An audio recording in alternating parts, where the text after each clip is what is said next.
Ես չեմ կարծում, հարգելի բարեկամներ, որ Հայաստանի Հանրապետությունում ընտրությունների միջոցով էապես հնարավոր է ինչ-որ մի բան փոխել։ Բայց սա արդյոք նշանակում է, որ ընտրական գործընթացը պետք չէ օգտագործել ռեժիմի իրականացրած հանցագործությունները ռեժիմի պարագլուխների դեմը դնելու համար։ Կարծում եմ, որ ոչ։ Անպայման այս հնարավորությունը պետք է օգտագործել։ Իսկ ռեժիմը, այսինքն այն խումբը, որը ուզուրպացրել է Հայաստանի Հանրապետությունում իշխանությունը, իրականացրել է բազմաթիվ թե մանր, թե մեծ հանցագործություններ, որոնք ազդել են մարդկանց կյանքի որակի վրա, որոնց հետևանքով մարդիկ կորցրել են իրենց առողջությունը, իրենց տները, իրենց կյանքը։ Հայաստանի Հանրապետությունը 2018-ից 20 թվականների զորակոչը, նկատի ունեմ Փաշինյան Նիկոլի կառավարման կամ ճակերտավոր կառավարման ժամանակահատվածը, ուղարկել է աղդամներ, ջաբրայելներ, այլ ջանդամներ 22 թվականի հոկտեմբերին օֆիցիալ իր իսկ կողմից զորակոչված տղաներին, այնտեղ ուղարկված տղաներին օֆիցիալ Հայաստանի Հանրապետության անունից ճանաչել է օկուպանտ խուժան։ Սա մեծ հանցագործություն է։ Սկզբից ասում էր ես ճանաչել եմ, որովհետև Աստանայում պայմանավորվածություն է եղել 91 թվականի։ Հիմա փոխել է հռետորաբանությունը, ասում է ես ճանաչել եմ, որովհետև Ռուսաստանի Դաշնության բարձրագույն ղեկավարությունը այդպես ասել է։ Սա հանցագործություն է։ Եվ սա հանցագործություն է, որը պիտի քննվի Հայաստանի Հանրապետությունում, հայերը պիտի դա անեն, եւ այն պիտի ունենա կոնկրետ հետևանք։ Պատերազմի ավարտից հետո եւս մեկ անգամ ասում եմ, հայ կոլաբորանտները վաճառել են իրենց հեկերը ադրբեջանցիներին, Հայաստանի Հանրապետության կառավարության կողմից ստացել են կոմպենսացիա։ Սա հանցագործություն է։ Սա տնտեսական մեծ հանցագործություն է, այլանդակ, ամորալ հանցագործություն է։ Այս 5 տարիների ընթացքում այդպես էլ որևէ մեկը պարլամենտում Փաշինյան Նիկոլին չհարցրեց, թե որ իրավունքով ես դու այդ ստահակներին ոչ միայն չձերբակալել, այլ նաև կոմպենսացիա տվել, որ իրավունքով։ Ոչ մի նիկոլական падգամավոր այդպես էլ Փաշինյան Նիկոլին չհարցրեց, չխնդրեց, չպահանջեց, որպեսզի բարձրացնեն այդ կոլաբորանտների անունները։ Կարծես թե դա իրենց պետք էր։ Այսինքն այս մի ֆրագմենտը եւս մեկ անգամ ցույց է տալիս ռեժիմի այս ընդդիմություն, իշխանություն տարբեր թևերի դերակատարների ընդհանուր շահերի սպասարկող լինելը։ Այս պահին, հարգելի բարեկամներ, Հայաստանի Հանրապետության տարածքում կան դիրքեր, որտեղ մարդիկ հասնում են իրենց ծառայության վայր, երիտասարդներ,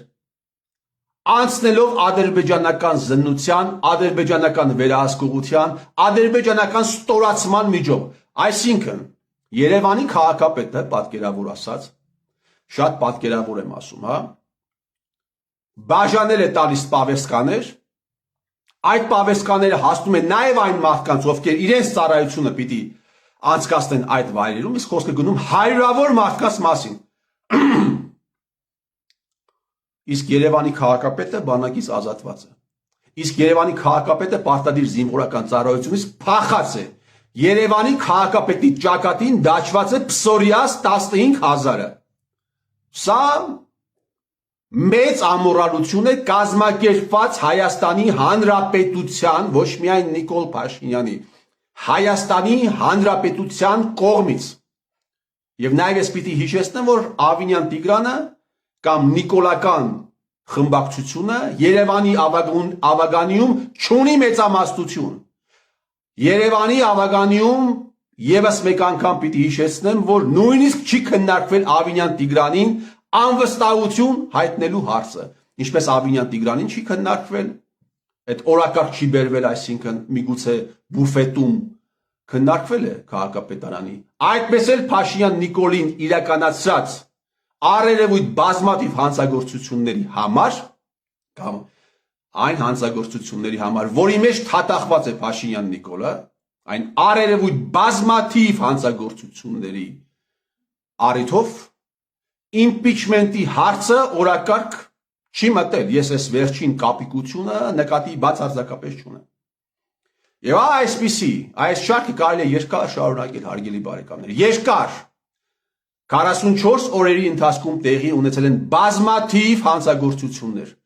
բազմաթիվ ավանտյուրիստական քայլեր, որը իրականացվել է Հայաստանի Հանրապետության ղեկավարության կողմից։ Մերժվել է հրադադարի վերաբերյալ պայմանավորված արդեն առաջարկությունները, խախտվել է հոկտեմբերի 10-ի հրադադարը։ Կեղծ հեղափոխություն, սարքած հեղափոխություն, գիտեք, ապա երկրներում բազմաթիվ հեղափոխություններ տեղի ունեցել են, սրա մասին խոսել եմ։ Օրինակ Ղրղստանում երբ հեղափոխություններ տեղի ունենում, Ղրղստանի ղեկավարները մազապուրս փախնում էին, կամ այլ երկրներում երբ հեղափոխություններ տեղի ունենում, այդ երկրների ղեկավարների ազդեցությունը դառնում էր զրոյական։ Հայաստանի Հանրապետության 18 թվականի հեղափոխությունից հետո հանրապետականները ծլում, ծաղկում, բարգավաճում են նախկին հանրապետական ռեժիմի շատ ու շատ անդամներ, զբաղեցնում են բարձր պաշտոններ, թե դիվանագիտական, թե տնտեսական, թե ռազմական ոլորտում։ Հիմա այս ամենը, այս բոլոր հանցագործությունների մասին պետք է խոսել, պետք է պայքարել, այդ թվում այո, օգտագործելով նախընտրական կամպանիան եւ այն մարդիկ, ովքեր համամիտ են ինձ հետ, կամ այն մարդիկ, ովքեր այսպես են մտածում, այդ մարդիկ, այդ ուժերը պետք է հավաքվեն իրար ներողություն, ժողովրդական բարի համար պետք է հավաքվեն իրար գլուխ։ Այո, մենք կարող ենք տունը նստել եւ առավոտից երեկո օֆիսում նստել, առավոտից երեկո հայոյել Էրդողանին, հայոյել Ալիևին։ Ու կարելի ասել դեռ անվտանգ է, հա, դեռ անվտանգ է Ալիևին հայոյելը, ինչու, որովհետեւ Ալիևը մեզանից հեռու է։ Բայց այն մարդիկ, ովքեր չոքել են Ալիևի դեմը, ովքեր այս ավանտյուրան իրականացրել են, այդ մարդկանց հանցագործությունների մասին մենք չենք խոսում։ Սա ցույց է տալիս մեր բոլորի լիցեմերությունը։ Ոնց կարող ես դու Ալիևին հայոյես, բայց Ալիևի դեմը կզածի հանցագործությունների մասին չխոսես։ Սա լիցեմերություն է։ Այսինքն մենք պիտի մինչև մեր հայացքը այս կամ այն երկիրը ուղղելը պիտի խոսենք հայ ջոչերի իրականացրած հանցագործությունների մասին եւ պիտի պահանջենք, որ այդ ամենը բացահայտվի եւ ունենա իրավական հետևանք։ Մնացած բոլոր դեպքերում, հարգելի բարեկամներ, ունենալու ենք հետս հետե ձախողումներ, հետս հետե մենք բրցնելու ենք, ավարտվելու ենք։ Ոչ սահմանադրությունն է մեղավոր, ոչ օրենքներն են մեղավոր եւ ոչ էլ ենթաօրենսդրական ակտերն են մեղավոր։ Հայաստանի Հանրապետությանը պետք է լուստրացիա։ Բարի բուն իմաստով